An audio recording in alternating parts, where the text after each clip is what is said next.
ما شاء الله لا حول ولا قوة إلا بالله العلي العظيم. أعوذ بالله من الشيطان اللعين الرجيم. بسم الله الرحمن الرحيم.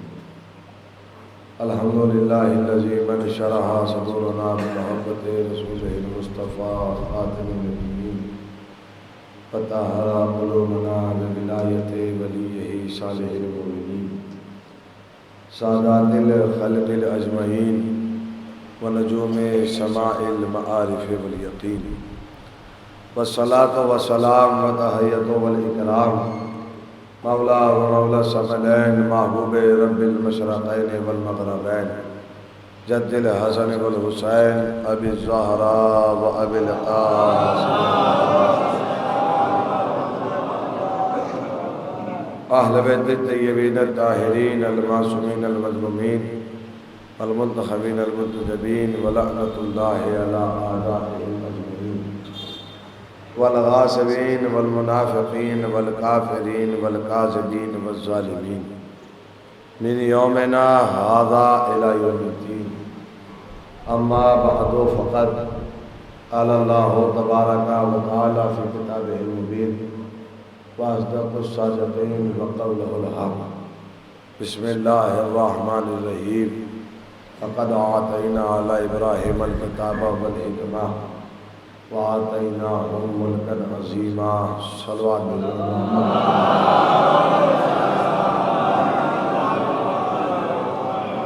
عزیزان محترم، بزرگان ملت، عزاداران مظلوم کربلا، محبان حیدر کرار، آج ماہ محرم کی یہ 7 تاریخ عزا کے دن بہت تیزی سے گزر رہے ہیں اور ہر عزادار اس جستجو میں ہے کہ وہ حق کے ذریعہ ادا کر سکے. مجالسوں میں شرکت فرما رہے ہیں،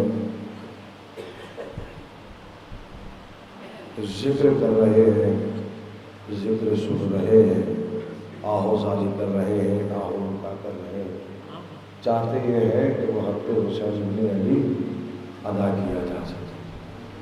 اور یہ بھی سچ ہے کہ حضور ہماری ہزار کوششوں کے بعد بھی یہ حق ادا نہیں کیا جا سکتا ہے. اس لیے کہ دین کی حفاظت کے لیے جو کام، جو عمل حسین ابن علی نے کیا ہے، اسے عملی جامہ پہنانا. یہ کہنا آسان ہے کہ حضور حفاظت دین کے لیے قربان لٹایا ہے، یہ کہنا آسان ہے، لیکن اسے عملی جامہ پہنانا بہت مشکل ہے. بیابان میں، صحرا میں اپنا گھر بار لٹا دینا، اسے عملی جامہ پہنانا. اور کہ اللہ لبن حضور کہ یہ اسی خاندان کا جذبہ ہے اور اسی خاندان کا حوصلہ ہے کہ جنہوں نے ہر گام پر اسلام کی مدد کی. آسان نہیں ہے. جنہوں نے ہر گام پر اسلام کی مدد کی ہے. اعلان رسالت کے بعد جب رسالت میں آپ کا بائیکاٹ کیا گیا اور رسول کو مکے سے نکالا گیا تو محسوس کیجئے گا، تو ایک خطہ وجود میں آیا جسے شعبہ ابو طالب کہا جاتا ہے، اور حکم یہ دے دیا مکے میں کہ کوئی بھی نہ ان سے خریدے گا، انہیں کچھ بیچے گا. اگر کوئی بھی ذرہ برابر بھی ان سے تعلق رکھے گا تو انہیں جو ہے وہ مکے سے اس کا بھی بائیکاٹ. 3 سال شعبہ ابو طالب میں گزارے گئے. 3 سال. اچھا، صحیح بخاری نے یہ لفظ لکھا ہے کہ جب یہ شعبہ ابو طالب بنا تھا تو بالکل ظاہر ہو گیا تھا کہ کفر کدھر ہے اور ایمان کدھر ہے. شعبہ ابو طالب، اس صحیح بخاری کے یہ جملے ہیں کہ سارا کا سارا اسلام شعبہ ابو طالب میں تھا اور سارا کا سارا کفر مکے میں تھا. تو کم سے کم روایت پڑھنے والے تھوڑی سی تحقیق یہ کر لیتے کہ جب سارا کا سارا اسلام شعبہ ابو طالب میں تھا تو ابو طالب کہاں تھا. کہنا چاہتا ہوں تو جناب ابو طالب کہاں تھے؟ حضور شعبہ ابو طالب میں تو یہی سے فیصلہ ہو جاتا ہے کہ جنہیں تم مومن سمجھ رہے ہو وہ کافر تھے، جنہیں کافر کہہ رہے ہو وہ مومن تھے۔ سارا کا سارا اسلام جو ہے وہ شعبہ ابو طالب میں تھا۔ میں عرض یہ کرنا چاہتا ہوں کہ اس خاندان نے کتنی خدمت انجام دی ہے، کتنی محنت کی ہے ہم تک یہ دین پہنچانے کے لیے، ہم تک اسلام پہنچانے کے لیے۔ اور محسوس کیجیے گا شعبہ ابو طالب 3 سال حضور، ایک لمحہ شعبہ ابو طالب میں ایک وقت ایسا آیا کہ جو زیادہ رہا ہے وہ ختم ہو گیا، اور مکے والوں نے بائیکاٹ کیا۔ معلوم ہے روایات کی یہ جملے ہیں کہ شعبہ ابو طالب میں رہنے والی شخصیتوں نے پتے کھا کے زندگی گزاری ہے۔ اب میں ایک لفظ کہہ دوں، آگے بڑھ جاؤں، حضور کیا کسی اور کے ذریعے بھی رسول، کسی تیسرا آدمی کے ذریعے بھی سامان منگا سکتے تھے؟ لیکن فیصلہ یہ ہوا نا کہ سارا ایمان شعبہ ابو طالب میں اور سارا کفر مکے میں۔ لفظ بدلو، کوئی تیسرے آدمی کے ذریعے سامان منگا کے کھایا جا سکتا تھا، لیکن رسول نے پتے کھا کے بتایا۔ یہ لفظ بدلو حضور، رسول نے پتے کھانا منظور کیا پر کافروں کے گھر کا نہیں کھایا۔ اور میں اس سے بڑی دلیل کیا دے سکتا ہوں؟ بھائی اس سے بڑی دلیل نہیں ہے میرے پاس۔ پتے کھانا منظور ہے لیکن کافروں کے گھر کا کھانا، یہ تو حضور ایک بہانہ ہے کہ اتنے بڑے ملک میں رہتے ہیں، کہیں نہ کہیں ملاقات ہو ہی جاتی ہے، لیکن مجبوری کی حالت الگ ہے۔ لیکن جو زبان کے ذائقوں میں کھا رہے ہیں نا وہ ایمان خراب کر رہے ہیں۔ تو مجبوری میں کھا لینا ایک الگ معاملہ ہے کہ جہاں پھنس گئے۔ لیکن اگر اچھا یہ ایک عجیب، میں بات آئی ہے تو کہے بنا نہیں رہوں گا اور کہتا چلوں گا حضور، ہمارے یہاں جب نظر جناب سیدہ آتی تھی بچپن میں، ہمارے آج بھی یاد ہے اور آج بھی ہمارے گھر کا طرز عمل یہی ہے، تو جب شہزادی کی نظر آتی تھی تو اسے ڈھک دیا جاتا تھا، خاص کر گھروں کی مائیں بچوں سے کہتی تھی آپ دور ہو جاؤ۔ شہزادی کی نظر، جناب سیدہ کی نظر، اور اگر وہ معجزہ سنتی تھی تو لڈو وغیرہ جو آتے تھے ہم بھی مانگتے تھے، عالم میں طفلگی ہے، بچپنا ہے، لائیے ہمیں بھی دیجیے۔ تو گھر کی مائیں کیا کہتی تھی کہ جناب سیدہ کی نظر کا ہے، مرد نہیں کھائیں گے چاہے بچہ ہی کیوں نہ ہو۔ یہ ہے کہ مرد نہیں کھائیں گے چاہے بچہ ہی، تو کتنی احتیاط۔ اچھا یہ فلسفہ ہماری سمجھ میں آج تک نہیں آیا۔ بھائی جو چیز خون کو پاک کر رہی ہے اس سے تو روک لیا گیا، میں شاید اللہ سے پہنچا سکتا۔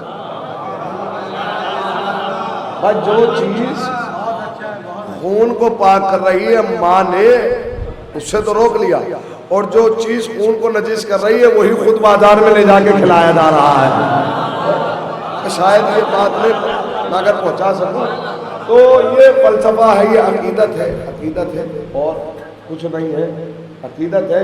میں عقیدت ظاہر کروں کہ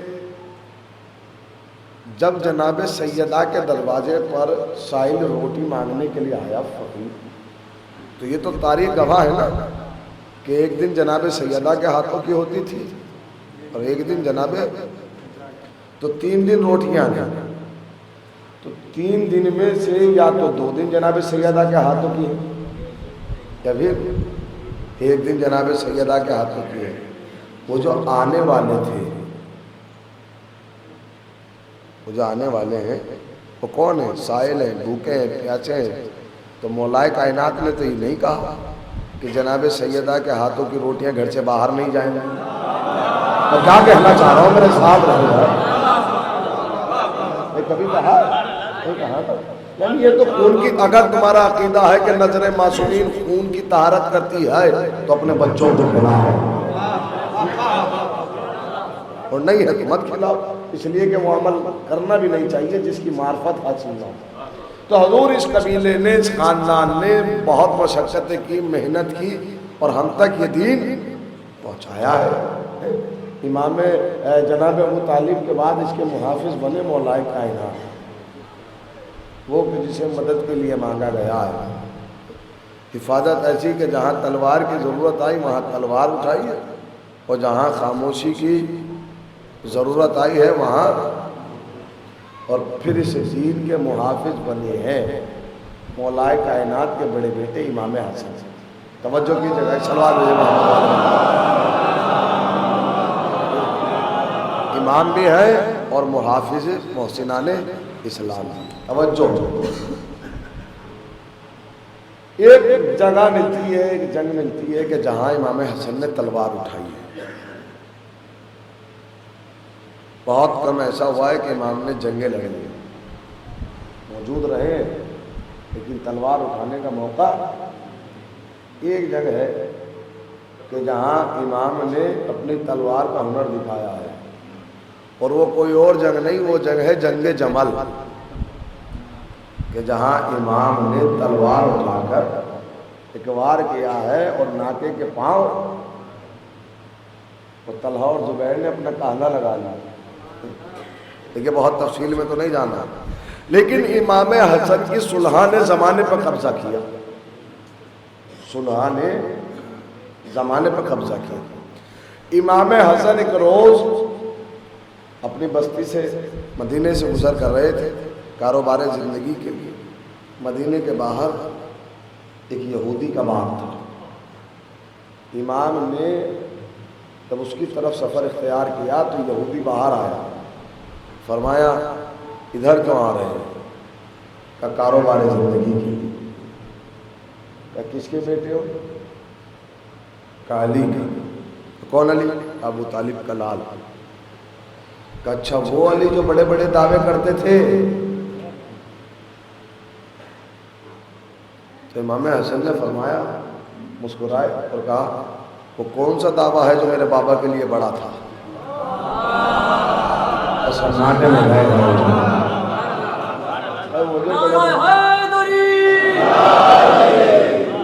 وہ جو بڑے بڑے دعوے کرتے تھے، کہ وہ کون سا دعویٰ ہے جو میرے بابا کے لیے بڑا تھا؟ کہ حضور آپ کے بابا کا یہی دعویٰ تھا نا کہ میں ایک وقت میں 40 جگہ موجود تھا۔ یہ کیسے ممکن ہے؟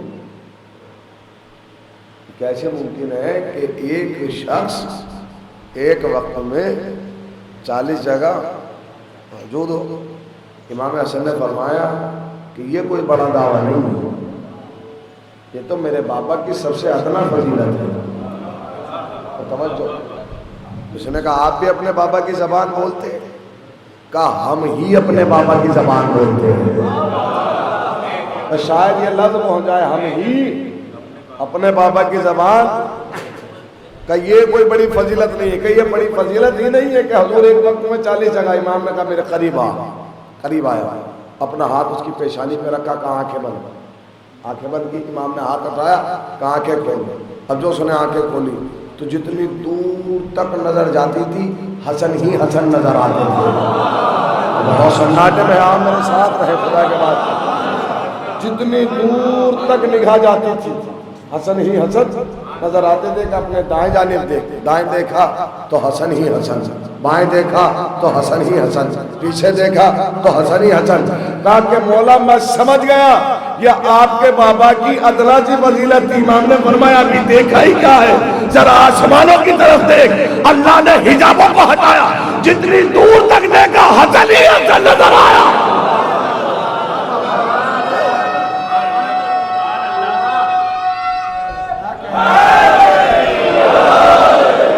یہ امام کا ادنا سا، یہ تو مولائے کائنات امام حسن نے محافظ دین، حفاظت دین کے لیے صلحہ کا انتخاب کیا۔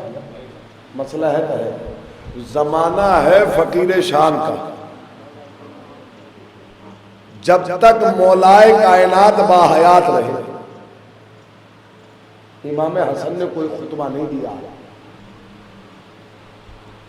میں ایک لفظ کہہ دوں اور آگے بڑھ جاؤں، جب تک رسالت معام موجود رہے مولائے کائنات نے کوئی خطبہ نہیں دیا۔ جب تک مولائے کائنات باحیات رہے امام حسن نے کوئی خطبہ نہیں دیا۔ جب تک امام حسن باحیات رہے امام حسین نے کوئی خطبہ نہیں دیا۔ آپ سمجھ رہے ہو یہ سلسلہ کیا ہے؟ یہ تہذیب آل محمد ہے۔ جب گھر میں بڑے موجود ہوتے ہیں تو چھوٹے کلام نہیں کرتے ہیں۔ بھئی یہ تہذیب آل محمد۔ جب تک مولا کائنات باحیات تھے امام حسن نے کوئی خطبہ، تو مدینے والے یہ سمجھتے تھے کہ شاید حسن جو ہے وہ اپنے بابا کی طرح بلاغت نہیں جانتے ہیں، وہ خطاب کرنا نہیں جانتے ہیں۔ تو فقیر شام یہ چاہتا ہے کہ انہیں رسوا کیسے کیا جائے، انہیں ذلیل کیسے کیا جائے۔ تو کہا حضور وہ اپنے بابا کی طرح بلاغت نہیں جانتے ہیں، وہ خطاب کرنا نہیں جانتے، ان کے پاس نہ وہ لہجہ ہے نہ وہ شیرینی ہے، نہ وہ جاذبیت ہے نہ وہ انداز ہے جو ان کے بابا کا تھا۔ ایسا کیجیے آپ دعوت پہ بلائیے اور دربار سجائیے اور حسن سے کہنا کہ اپنے بابا کی طرح محدث ہو گئے، ہمیں کوئی خطبہ سنے ہوئے کوئی خطبہ سنا دیجیے۔ لہذا بھرے ہوئے مجمع میں جب ان سے نہیں پڑھا جائے گا تو ذلیل و رسوا ہو، اور آپ کا مقصد دو بات ہو جائیں گی کہ ایک تو یہ اپنے بابا جیسے نہیں ہے اور تمہارا مقصد بھی پورا ہو جائے گا۔ لہٰذا امام حسن کو دعوت نامہ بھیجا گیا، امام نے قبول کیا دعوت نامہ، پوری توجہ۔ امام نے دعوت نامہ قبول کیا، دربار میں جا پہنچے، دسترخوان آراستہ تھا، کہا بسم اللہ، رضا تناول فرمائے۔ امام نے فرمایا جس کام کے لیے بلایا ہے وہ بتا۔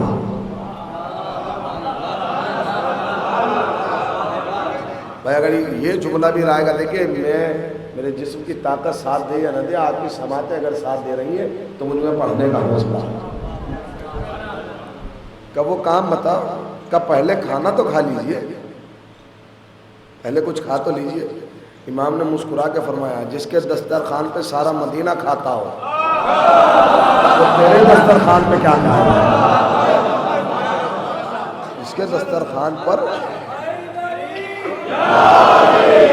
سارا مدینہ کھا رہا ہو تو تیرے دسترخوان پہ کیا کھائے گا؟ وہ کام بولا، کہا نہیں، ایسا ہے کہ وہ ہم یہ چاہتے ہیں کہ آپ اپنے بابا کی طرح منبر پہ جائیں اور ایک فصیح و بلیغ خطبہ عرض کریں۔ ہم نے کہا بسم اللہ۔ جیسے جیسے امام منبر کی طرف بڑھتے تھے اس کی سانسیں دبی جاتی تھی، کیونکہ امام کی پیشانی پہ بل ہی نہیں آئے۔ پہلی مرتبہ امام خطبہ دے رہے ہیں، اللہ اعلان، دربار سجا ہوا ہے، حمد باری تعالیٰ کی۔ یہ خاندان بنی ہاشم کی صفت رہی ہے، وہ جب بھی خطبہ دیتے تھے تو حمد باری تعالیٰ سے، اور مولا کائنات کا پسندیدہ موضوع بھی حمد باری تعالیٰ تھا۔ توجہ، حمد باری تعالیٰ۔ اور جب تعریفیں کر چکے تو اس کے بعد امام نے فرمایا ایھا الناس، اے لوگو، جو مجھے جانتا ہے وہ جانتا ہے، جو مجھے نہیں جانتا وہ پہچان لے۔ میں علی کا بیٹا، ابو طالب کا نام، ہاشم کا بیٹا، عبد مناف کا بیٹا۔ بھرے دربار میں امام اپنا حسب نسب بیان کر رہے ہیں، منبر سے اعلان یہ کہہ کر جو مجھے جانتا ہے وہ جان لے، جو نہیں جانتا وہ پہچان لے۔ میں حسن ابن علی ابن عمران ابن ہاشم ابن عبد مناف۔ امام نے اپنا پورا شجرہ بیان کرنے کے بعد فقیر شام کی طرف مخاطب ہو کر کہا کہ سن، میں نے تیرے دربار میں تیرے لوگوں کے سامنے اپنا حسب نسب بیان کیا ہے، تجھ میں ہمت ہے تو اپنی جگہ سے اٹھ اور میرے کان میں اپنا حسب نسب بیان کرتا۔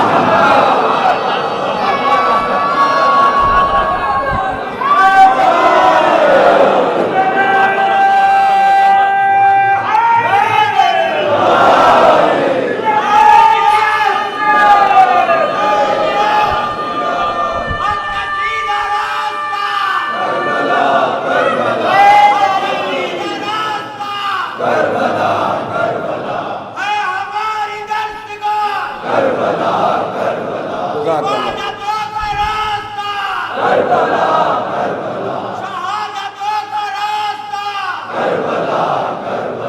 خود خدا نے کہہ دیا نعرہ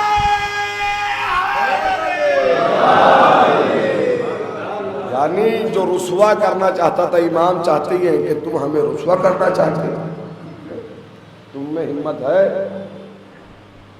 تو اپنی جگہ سے اٹھو اور میرے ہے صرف میرے کان میں اپنا حسب نسب بیان کر۔ تو وہ تو نہیں اٹھا، اس کی حمایت میں ایک سپورٹر اٹھا اور اس نے اٹھ کر کہا تم امیر شام کی توہین کر رہے ہو۔ تو امام نے مسکرا کر فرمایا تجھے شرم نہیں آئی مردوں میں چلی آئی؟ بہت سنا کے مر جانا۔ ایک حمایت میں اٹھا اور امام نے بھرے دربار میں معجزہ دکھایا کہ مرد تھا کہ خاتون میں تبدیل ہو گیا۔ اور یہ ایک دفعہ امام حسن نے نہیں کیا ہے، میں ایک واقعہ بیان کرنے جا رہا ہوں۔ ایک شخص آیا امام حسن کے پاس کہ حسن کیا تم بھی اپنے نانا اور اپنے بابا کی طرح بڑی بڑی باتیں کرتے ہو؟ کہ کیسی بڑی باتیں؟ کہ تمہارے نانا کا دعویٰ تھا کہ میں ایک شب معراج پہ گیا، میں نے ان سے ملاقات کی، میں نے ان سے ملاقات کی، میں نے فرشتوں سے مصافحہ کیا، میں نے جنت کی سیر کی، میں نے دوزخ کو دیکھا، میں سدرۃ المنتہا پہ گیا، میں کعبہ قوسین پہ گیا، میں یہاں گیا، میں وہاں گیا۔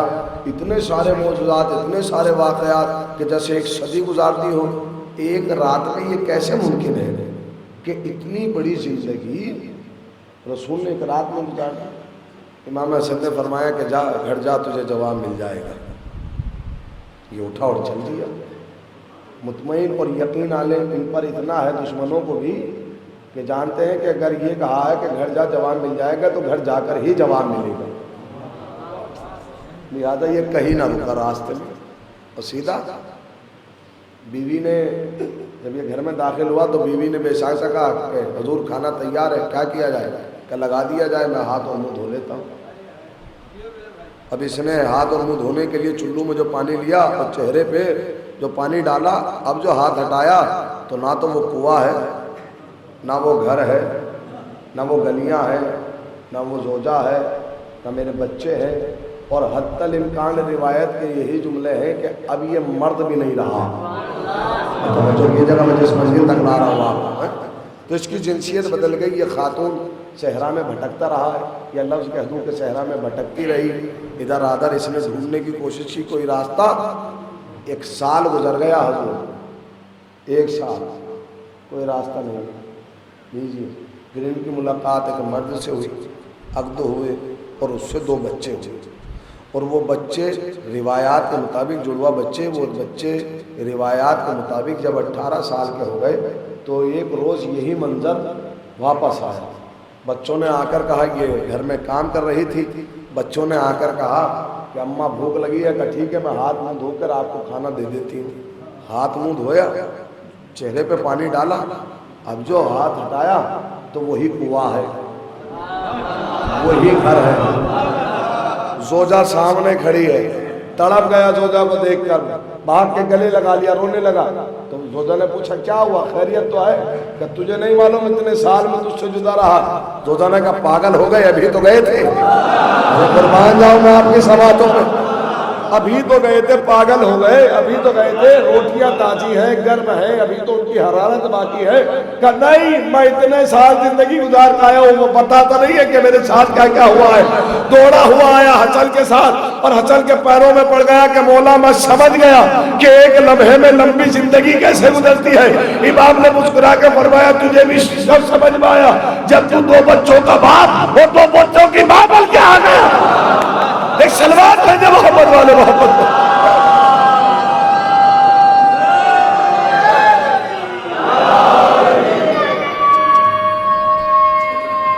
سلامت رہنا۔ تو حضور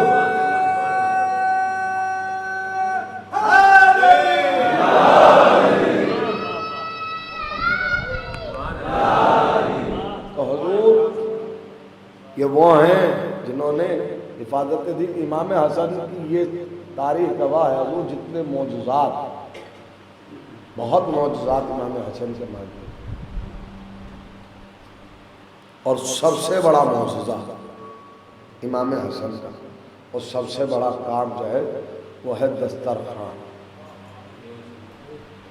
جو ہمیشہ آباد رہا۔ آخر امام حسن اتنا پیسہ لاتے کہاں سے تھے؟ سمجھ رہے ہیں؟ محنت کرتے تھے، کماتے تھے اور پھر غریبوں کو کھلاتے تھے۔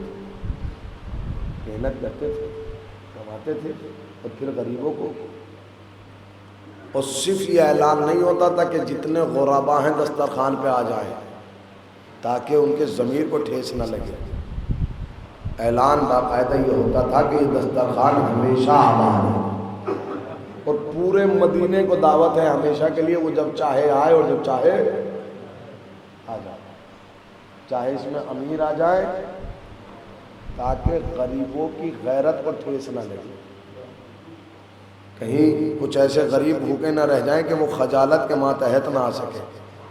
تو حضور جس نے غریبوں کی اتنی غیرت کا خیال رکھا ہو،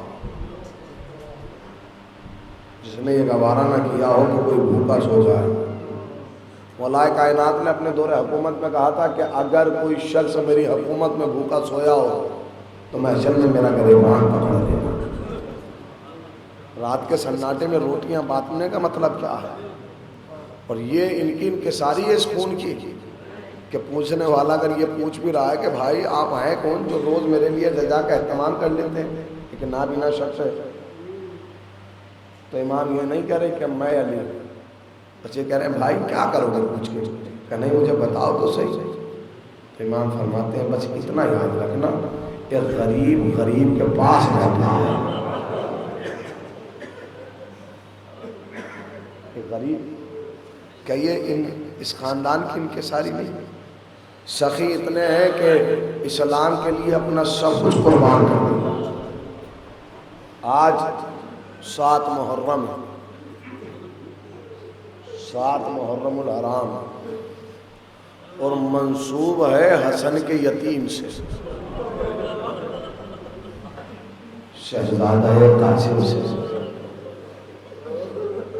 مسائل ہونا ہے، وقت زیادہ ہے، میں فضائل اور پڑھتا، وقت بہت کم رہ گیا ہے، مجلس میں تاخیر ہو گئی ہے اس لیے میں نے مختصر کیا ہے، لیکن مسائل میں مختصر نہ ہوگا۔ حسن کا یتیم، یہ لفظ کتنا غربت بھرا ہے، حسن کا یتیم، کتنی مضمومیت ہے اس لفظ میں، مکمل مسائل ہے۔ خدا کوئی غم نہ دے سوائے مضمون کر دے۔ عزادارو، میں ایک روایت پڑھنا چاہتا ہوں۔ امام حسن اور امام حسین میں معلوم کوئی اندازہ نہیں لگا سکتا کہ آپس میں ان بھائی میں محبت کیا تھی۔ امام حسن نے، امام حسین نے ان کی شہادت پر اپنے ان جذبات کا اظہار کیا ہے جو کسی کے لاشے پر نہیں کیا۔ محسوس کیجئے کہ کتنی محبت۔ جب امام حسن کو زہر دیا گیا اور امام کو الٹی آئی ہے تو کلیجے کے ٹکڑے باہر آئے، فرمایا مجھ سے ناراض ہے۔ امام تڑپ کے کہتے ہیں فرما اگر ممکن ہو تو میرے بھائی کو بلا لا۔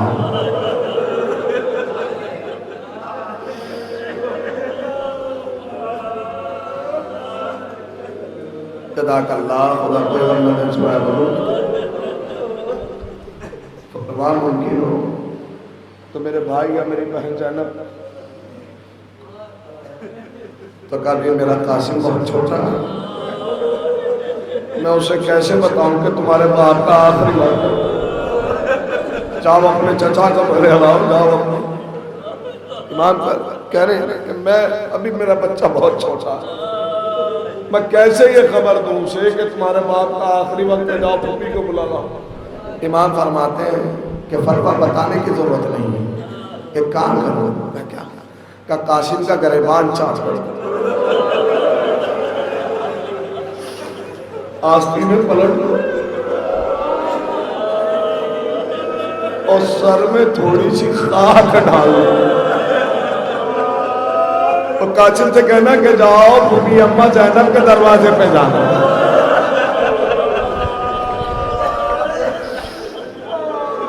اللہ اکبر. مجھے شہادت جناب قاسم نہیں پڑھ رہا ہے اس لیے کہ اس کے بعد کی مجلس سے ہونا. ارباب مقاتل کہتے ہیں کہ جناب زینب کے یہاں صبح نماز کے بعد قطار ہوتی تھی جہاں وہ سائلوں کو تقسیم کیا کرتے تھے. جناب قاسم اس قطار میں جا کر کھڑے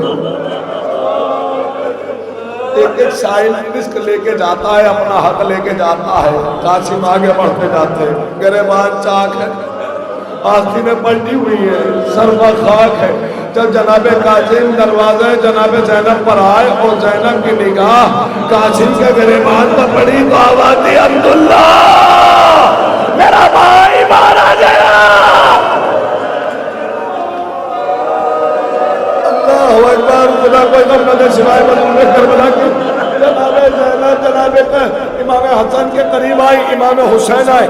معلوم ہے ارباب مقاتل ان بھائیوں میں کتنی محبت تھی. عزاداروں بس احساس کر لیجئے جو جذبات کا اظہار امام حسین نے امام حسن کے لاشے پہ کیا وہ کسی کے لاشے پر. جب امام حسن اس دنیا سے گئے امام حسین سے راہ لگایا, بھائی تنہا چھوڑ کے جانا. وہ شیر کا پیالہ اٹھایا کہ جو امام حسن نے پیا تھا. امام حسین چاہتے ہیں کہ میں بھی پی کے مر جاؤں. جناب زینب نے روکا اور امام حسن کی تدفین کے بعد جناب قاسم کی ذمہ داری امام حسین کا سپرد ہو گئی وصیت کے ماتحت. لیکن میں ایک جملہ پڑھنا چاہتا ہوں. مجالس الحسینیہ اور خصائص الحسینیہ اور کتاب امواج البقاء اور العاشورہ صاحب لکھتے ہیں, محسوس کیجئے گا بس عزادارو اس جملے کی نوعیت کو محسوس کیجئے گا. امام حسین نے جناب قاسم کو تمام عمر موٹا کپڑا نہیں پہنایا, کبھی کھادی کا کپڑا نہیں پہنایا. کیوں؟ اس لیے کہ جب بھی امام حسن سخت کپڑا پہنتے تھے تو جسم پہ خراش آنے لگتے تھے. اس لیے جناب قاسم کو گل بدن کہا جاتا, نازک جسم والا گل بدن کہا جاتا ہے. کہ جب بھی سخت کپڑا پہنتے تھے امام نے کبھی نہیں پہنایا. میں کہوں گا مولا ارے قاسم کے جسم کا اتنا خیال کیا ہوگا کربلا میں جب عیدی جسم پر گھوڑے کی ٹاپ ہے. اللہ اکبر. خدا کوئی غم نہ دے سوائے مظلوم کربلا کے. آج آدارے میدان کربلا میں روز عاشور قیامت کا منظر ہے اور فرما رہے ہیں آقا مجھے رن کی اجازت دے دیجیے. تو امام نے یہی فرمایا نا, بھائی تم تو میرے بھائی کی آخری نشانی ہو, میرے لال تم تو میرے بھائی کی نشانی ہو. یہ کیسے ممکن ہے کہ میں تمہیں میدان کربلا کی طرف بھیجوں. اجازت نہیں ملی تو قاسم آئے, خیمے میں بیٹھ کر رو رہے تھے, بازو پہ ہاتھ گیا تو بابا کی وصیت یاد آتا, میرے لال یہ 2 تحریر ہیں جو تیرے بازو پہ ہیں. میرے لال جب سب سے بڑا مصیبت کا وقت آئے تو انہیں کھول کے پڑھ لیتے. اچھا یقین کہتا ہے اس سے بڑا مصیبت کا مقام کیا ہوگا. تحریر تعویذ کو کھولا تو 2 تحریریں, ایک قاسم کے نام ایک امام حسین کے نام. قاسم کے نام جو تحریر ہے, میرے لال میں کربلا میں تو نہیں رہوں گا لیکن میرے لال مجھے سرخ رو کر دینا. اور جب امام حسن کی تحریر لے کر امام حسین کے پاس پہنچے تو بھائی نے جب بھائی کی تحریر دیکھی تو امام تڑپ گئے. تحریر کا بوسہ دیا, آنکھوں سے لگایا, تحریر کھولی, فرمایا بھیا میں تو کربلا میں نہیں رہوں گا لیکن میری جانب سے میرے لال کا تحفہ قبول کرنا. اللہ اکبر. ارباب مقاتل کہتے ہیں کہ قاسم جب میدان میں گئے ہیں قیامت کے فکر ہے عزاداروں, پر محسوس کر لیجیے گا بہت دیر نہیں, 2 جملے اور مسائل تمام ہو جائیں گے, مجلس تمام ہو جائے گی. جب قاسم میدان کربلا میں گئے ہیں تو وہ حملے کیے ہیں. جناب قاسم نے کربلا میں 2 حملے کیے ہیں, 2 حملے. جب آخری حملہ کر رہے ہیں اور قاسم سے رہا نہ گیا. عزاداروں قیامت کا منظر ہے. تلوار بازی میں قاضی ابو الفضل العباس ان کے استاد ہیں جنہوں نے یہ ہنر سکھایا ہے. قاسم لڑتے جاتے ہیں, لشکر بھاگتا جاتا ہے, لیکن ایک روایت ہے تو میں آپ کے ذہن تک پہنچانا چاہتا ہوں. ایک ملعون نے درخت کے پیچھے سے تیر چلایا. تیر قاسم کے گلے پہ لگا. کربلا کے 2 شہید ہیں کہ جن کے گلے پہ تیر لگا ہے. ایک ششماہ علی اصغر ہے, ایک شہزادہ قاسم ہے کہ جن کے گلے پہ تیر لگا. رہا نہ گیا, جن سے زمین کی طرف آئے تو کہا السلام علیکم یا ابا عبداللہ. حسین سے رہا نہ گیا, حسین آگے بڑھے, عباس آگے بڑھے. تاریخ لکھتی ہے کہ لشکر میں جب حسین کو آتا دیکھا تو بھاگنا شروع کیا, ادھر سے جب عباس کو آتا دیکھا تو بھاگنا شروع کیا, اور قاسم کے سوکھے ہوئے بدل کر گھوڑے کی ٹاپیں پڑتی جاتی تھی, اور ہر ٹاپ میں قاسم کہتے تھے امو ذرا جلدی کیجیے, اس لیے کہ سوکھے ہوئے بدل پر گھوڑے کی ٹاپیں. اللہ اکبر. خدا کوئی غم نہ دے سوائے مظلوم کربلا کے. اداداروں کو سے احساس کر لیجیے گا, سنیں گے امام حسین مقتل میں پہنچے ہیں, آواز دی ہاں قاسم میرے لگتے چلا. تاریخ میں لکھتا ہے کہ قاسم کا لاشا چھوٹے چھوٹے ٹکڑوں میں. بس 2 جملے مجلس تمام ہو گئی. امام نے ابا کو پھیلایا, امام نے اپنی رضا کو زمین کربلا پہ پھیلایا. اللہ اکبر. اب میں ایک جملہ کہوں گا دارو, اب تک کوئی بھی لاشا حسین نے ایسے نہ اٹھایا جیسے قاسم کا لاشا. سنیں کہ زمین کربلا سے جتنے بھی لاشیں اٹھائے امام نے ہاتھوں کو اٹھائے. جب پہلا لاشا ہے کہ جسے حسین اٹھاتے تھے رکھتے تھے, اٹھاتے تھے رکھتے تھے. ابا کے رضا کے دامن میں ٹکڑے جمع کیے. ایسا کسی کا لاشا نہیں اٹھایا جیسا یہ لاشا اٹھایا, اور رضا کو سمیٹا اور رضا کو دوش پر رکھا اور خیام حسینی کی طرف آئے. آواز بھابی بھابی آپ کا گل بدل آ گیا. خیمے میں جب بحران ہوا کہ قاسم آیا ہے, اداداروں اور بابے میں قاتل کہتے ہیں کہ سب نے پہچانا لیکن قاسم کی ماں نہ پہچان پائی. وہ کہتی رہی میرا قاسم کہاں ہے. حسین نے رضا کا دامن ہٹایا, ماں ٹکڑے دیکھ کر تڑپ گئی. ہائے میرا قاسم اپنے بابا کی طرح تقسیم ہو گیا, چھوٹے چھوٹے ٹکڑے.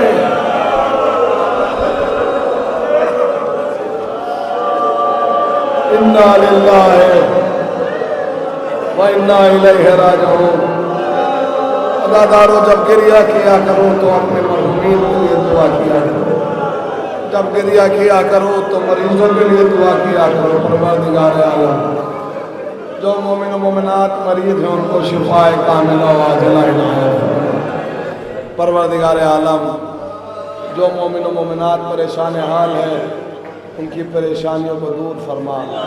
خدایا اس قوم کے جوانوں کو بیتفیل چاہتا معصومین اور بیتفیل جوانان کربلا اس قوم کے جوانوں کو محفوظ فرما. تمام زمینی اور آسمانی آفات سے محفوظ فرما. اس قوم کے جوانوں کے سروں پر ان کی مائیں بڑی حسرت سے ان کے سروں پر سجا دے گی. معبود ہر ماں کی مامتا کو ٹھنڈا فرما.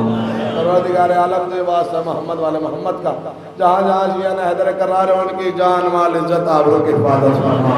پروردگار وہ دن قریب ہوا کہ جب ہم فرش ادا پر اپنے ایمان کے ساتھ بیٹھ کر ان کے جب تک غصہ پیش کر سکے. پروردگار ہمارے ایمان کو ظہور میں تاجر فرما, ہم ان کا عوام و انسان میں شمار فرما. ربنا تقبل منا انک انت السمیع العلیم.